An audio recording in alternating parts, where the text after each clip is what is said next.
Hello, everyone. Thank you so much for joining us this afternoon for our webinar on toxic chemical releases in the EU.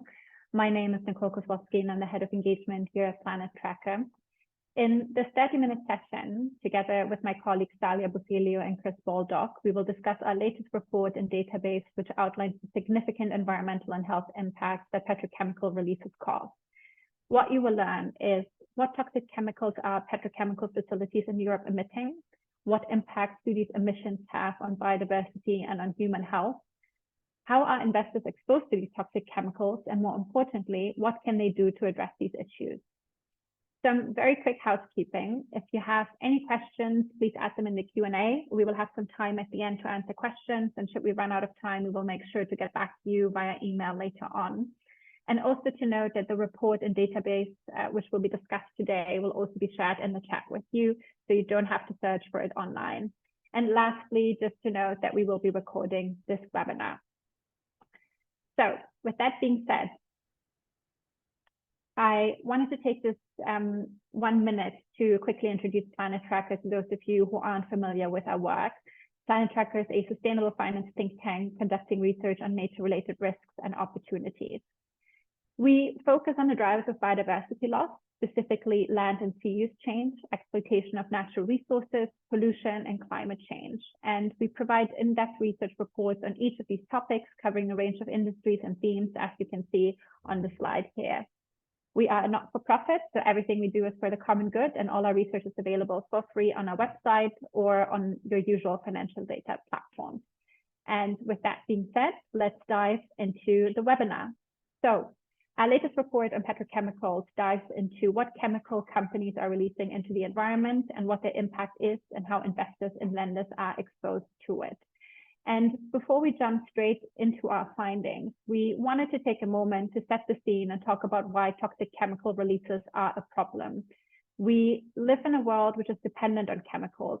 Many of the products we use every day, from plastics and synthetic rubber to detergents and dyes to clothing, carry quite a dirty secret. Their production results in a large number of pollutants, which are highly toxic to human health and to the environment. And the fact that many petrochemical processes result in the release of toxic pollutants is not something that is disputed. There are over 5,000 articles and studies which show that chemical exposures are linked to health outcomes. The exposure to these chemicals is linked to problems such as causing cancer, attacking the nervous system, and disrupting bodily functions like the reproductive system. And equally, it has an impact on the environment, whereby toxic chemicals can kill organisms in water bodies, they destroy animals and plants in contaminated areas, and similar as for human beings, they can cause major reproductive complications in animals. So investors need to decide how long petrochemical companies can avoid pricing in the cost of toxins. And externalities are likely to become internalities when regulation changes or when litigation happens. And we see that regulators, governments, and civil society are increasing action on holding companies to account for the pollution. The number of lawsuits is increasing, which are causing significant financial risks for petrochemical companies. An example for how financially damaging these lawsuits can be is 3M's announcement last year to exit its PFAS production by the end of next year. They have already paid $10.3 billion to US public water companies, and it is said that their legal liabilities just on PFAS-related lawsuits could tally as much as $30 billion. So producing toxic chemicals is harming us, it is harming the environment, and it is also harming companies financially. But are petrochemical companies transitioning away from fossil fuel-based chemicals? Unfortunately not. Petrochemicals will become the main driver of growth in oil demand, and the demand for the most familiar group of petrochemical products, plastics, has outpaced other bulk materials such as aluminum, cement, and steel. We know that the use of plastics could almost triple by 2060, and under a business-as-usual scenario, in 2040, fossil-based plastics will total 380 million metric tons, and at the moment, it looks like only 1% of total production will be bio-based alternatives. With demand and production growing and risks increasing, it is time that we explore what toxic chemicals are being emitted in the EU. And with that being said, I'm handing over to my colleague, Dalia. Dalia, over to you. Hello, Thanks, Nicole. Hi, I'm Thalia, and I am working in the plastics program here in Planet Tracker. As Nicole mentioned, I will present to you some of the key findings of our research. This will be shown in 3 different sections: a summary by country, by corporate, and by investors. Just before I start, let me give you a few points about our analysis. Our analysis main area of focus is the trilateral chemical region of Europe, which is actually an area consisting of Flanders in Belgium, North Rhine-Westphalia in Germany, and the whole of the Netherlands. And we have picked this area because it is the largest concentrations of petrochemical facilities. It is one of the largest globally. In this report, we include the whole sovereign state, so not just the region, but the whole Belgium, Germany, and the Netherlands. And we have identified 1,093 facilities that they operate in this area. Before I start explaining any findings, it's good also to describe briefly the 4 metrics that we have used in our analysis. We have taken the physical quantity, which is simply the weight of pollutants released and transferred off-site to the environment, the human toxicity, which measures the risk to human health from pollutant releases and quantifies the potential impact in terms of disability-adjusted life years, so DALYs, and this is actually a recognized World Health Organization metric. The ecotoxicity, which measures the potentially disappeared fraction of species caused by pollutant releases. And finally, the risk screening environmental indicators hazard, which measures the risk to human health, and it's also called toxicity weighted pounds. Our data regarding the tox releases have been extracted from the European Pollutant Release and Transfer Register, or else EPRTR, which is an environmental database that contains information recorded by industrial facilities regarding the volumes of hazardous chemical substances and pollutants they release to air, soil, and water, and transferred off-site of treatment of disposal.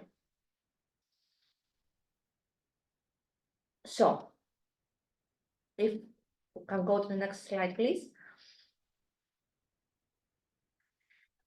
Regarding the country's summary, these facilities have released and transferred 125 million tons of chemicals since 2010, resulting in an estimated 24,640 years of healthy life being lost and 57 billion fractions of species being potentially affected.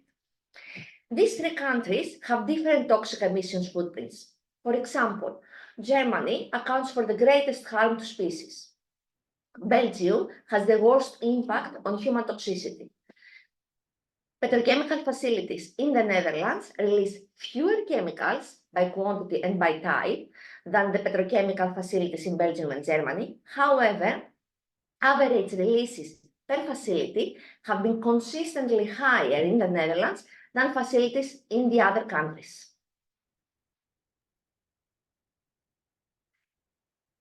To ensure they report accurate pollutant release data, the European Environmental Agency has produced a significant national polluters table. This table identifies facilities that contribute more than 50% of the total release of a pollutant. Facilities are identified on a yearly basis for each country and activity.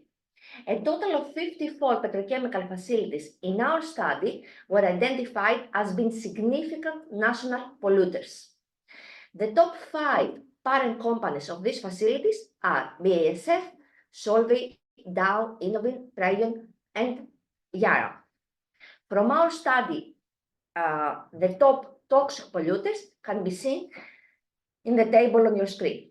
BASF and Solvay chemicals are the most toxic polluters in the region, appearing in the top 5 of all 4 metrics analyzed, and they are responsible for 18.3 million tons and 16.5 million tons, respectively.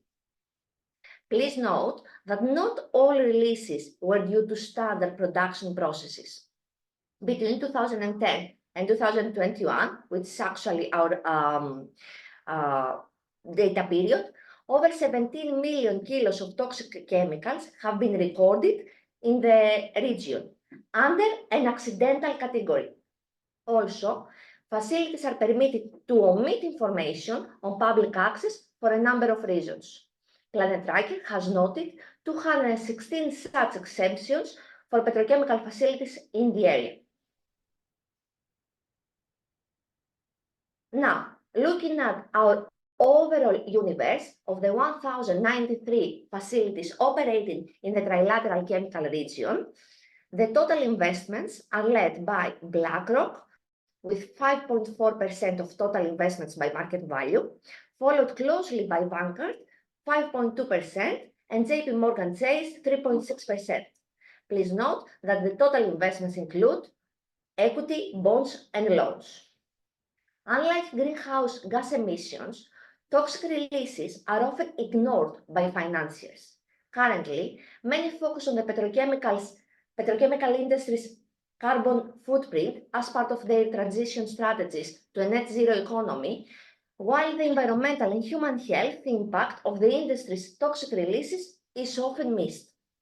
We believe that the financiers have considerable leverage to demand change, and therefore identifying the ultimate owners of the most polluting petrochemical facilities is an important step towards reducing toxicity levels.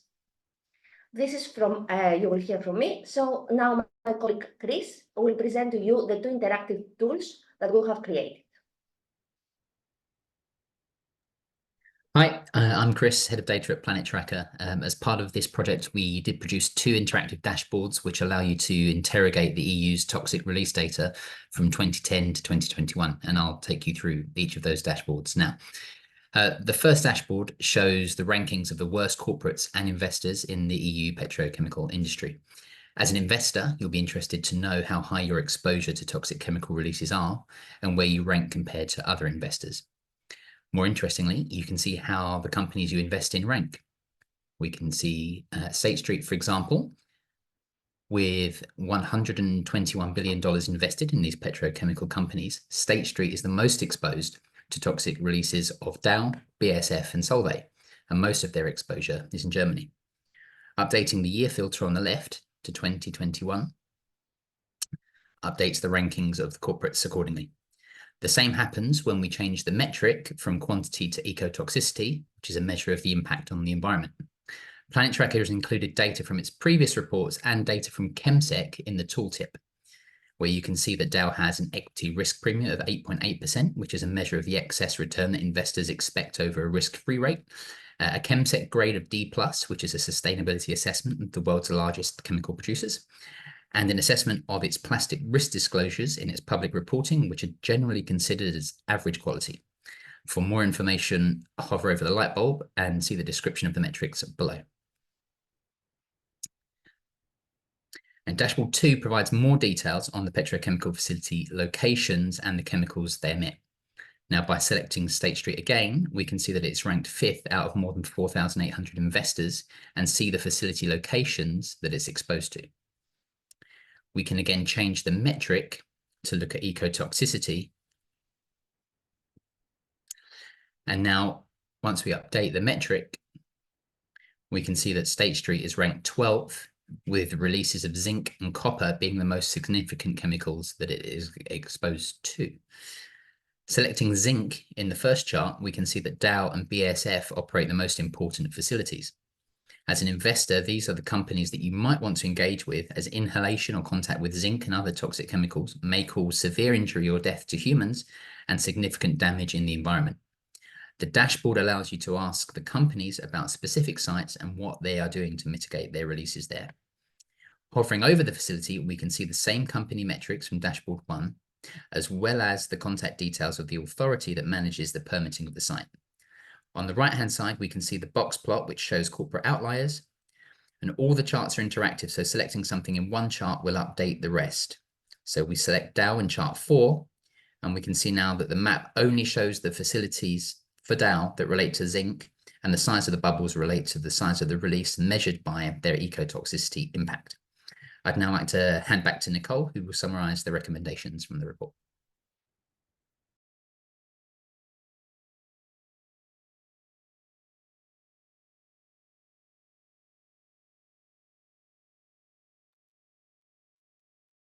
Thank you, Chris. And as an investor or a lender, what are some of the steps that you can take to tackle toxic chemical releases across your portfolios? What we suggest is to engage with the management of these companies to get better transparency over the toxic chemical releases in a first step. We would suggest to ask them whether they know their toxic footprint by facility. As you heard from Thalia earlier, there are 125 million tons of chemicals released in the trilateral region since 2010. 17,000 tons of chemicals have been released by accident during this period. We need full transparency of companies, what their toxic footprint is, so they can start reducing it for the overall company and on a facility by facility basis. The second question we suggest to pose is whether the company and their facilities share the complete set of pollution data. Production data is a valuable metric for the pollutant release and transfer register, so users could benchmark the pollutant releases of facilities based on the quantity of products that are manufactured. At the moment, this data is not yet available, but will be a requirement of facilities to report from 2024 onwards. And lastly, ask management whether the team operating these facilities are doing this in the safest way using up-to-date emission control technologies. One of the principles for the emissions reporting system is that the polluter should bear the cost of pollution, and that environmental impact assessment as a national instrument should be undertaken for proposed activities that are likely to have a significant adverse impact on the environment. We would like to see companies revealing the CapEx on up-to-date emission control technologies as well. So we've received quite a few questions beforehand, and there are a few in the chat, so if you have any more, please add them in there. But with that being said, Chris, Thalia, I would like to invite you back on screen and start with a question for you, Thalia. So one of the questions we received is whether the companies in the database actually share a complete set of pollution data. Do they? Yeah, thanks, Nicole. That's a good question. So, unfortunately, following conversations that we have with the European Environmental Agency, we're informed that there have been significant issues with countries reporting to the reporting system in the recent years. So one of the problems was that the countries were submitting data with large reporting errors. And it was actually the reason that the database was taken offline in 2023. Also, we know that some countries, like Germany, had not reported any information to the inventory for 4 years prior to 2023. And therefore, the information that we have in our database is up until 2017, and then we rely on projections to cover the gaps to 2021. Another point that I would like to make is that there are issues with countries like Belgium that have classified companies and their activities as confidential in their disclosures. And we noticed that it was a large number of them. So we contacted the Public Waste Agency of Flanders region in Belgium, and we questioned this information in the database. And we're actually informed that it was wrong and that it should be corrected. Up until the time of the publication, this wasn't corrected. The point that I want to make is that production data would be, it is a valuable metric, so users could benchmark the pollutant releases of facilities based on the quantity of products that they are manufactured. This data still is not available, but it will be a requirement of facilities to report from 2024 onwards. In Client Tracker, we promote full data transparency and public access to environmental information through these recording systems. Great, thank you, Thalia. And Chris, maybe going back to the dashboard, and let me maybe go back on the slide so we can remind ourselves of the two different dashboards. The second one shows us a breakdown of the toxic chemical releases. When you select different metrics, one of the questions was when quantity was selected as the metric, it showed that non-hazardous waste was the most important release, but that disappears when you select ecotoxicity. Why is that the case? Why does that change? Sure, thanks. So at the bottom of the screen, if you see where the descriptions of the metrics are, the default one is the physical quantity in kilograms of the releases. And we obviously have data for all of the chemicals for that. But for the other metrics, human toxicity, ecotoxicity, and the RISI hazard metric, they don't have a full coverage. So for the human and environmental toxicity, we only have 55% of the chemicals covered. And for the RISI hazard, only 65%. So when we look at hazardous and non-hazardous waste, we don't actually know the contents of those, and so they don't have any environmental or human toxicity values, so they completely disappear from our result or from the screen when you select one of those other metrics. And so what that tells you is that these estimates are a minimum value of which you would expect to find in terms of environmental and human health impact for these companies. What we would like to see is we would like to understand what are the contents of that hazardous and non-hazardous waste, and also where that goes, because the companies have the option to disclose to just only to which countries that that waste is being sent. And in over 98% of the instances, those companies did not disclose where that waste was being sent to. And also, when you do look at the environmental and the human health metrics, we do use average factors. So if we were to know the actual destination of this waste, the calculated metrics, the toxicity metrics, could be orders of magnitude higher if we knew where those chemicals were going. Yeah, this just shows how important transparency is and why we need that as a first step. I think we have time for maybe one more quick question, Dalia. One question we received from an investor was, what companies should we be focusing on? I think you mentioned earlier kind of some of the companies that have the highest impact on the environment and on human health. Which ones have the highest impact? Can you just remind us which ones they are? I'm sorry, I didn't get the end of the question. Which companies they have the highest impact in the sorry? Yeah, the highest toxic chemical releases. As an investor, who should you be focusing on? Yeah, so I think I'm really sorry. So I believe that companies in general, they should record all of the information. As we said, the full transparency, the full data transparency and public access is very important. The companies that they add more in their recording system, and they are more transparent, they actually can be a good example for other companies, and we really support that. And what I would like to add is actually that the principles of the emissions reporting system is that the polluter actually should bear the cost of pollution, that the environmental and that the environmental impact assessment as a national instrument should be undertaken for proposed activities and have actually a significant impact on the environment.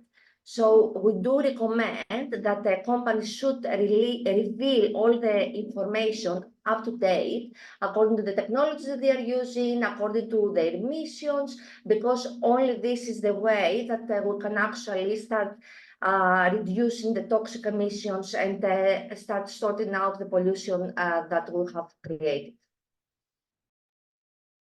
Thank you, Dalia. And yes, as an investor, some of the largest polluters are BASF and Solvay, for instance. But again, it kind of depends who you're invested into, so you can find that out in the dashboard. And with that being said, before we wrap it up, and thank you both, thanks Chris, thank you Dalia. We only have a couple of minutes left. So before we wrap up, just a reminder that we have been working on toxic chemical releases for a couple of years now. Our first report in this series examined petrochemical releases in the US, specifically in Texas and Louisiana. And as with the current report, we released a data dashboard, which together with the reports is available on our website. So you can dig deeper into this, and you can also expect an update on the work that we've done this year. And that brings us very much to the end. Thank you very much for your time today. Please reach out should you have any further questions or need help with our data. Equally, if you have any feedback for us on what you have seen today, please do let us know. And yeah, thank you so much and have a wonderful day.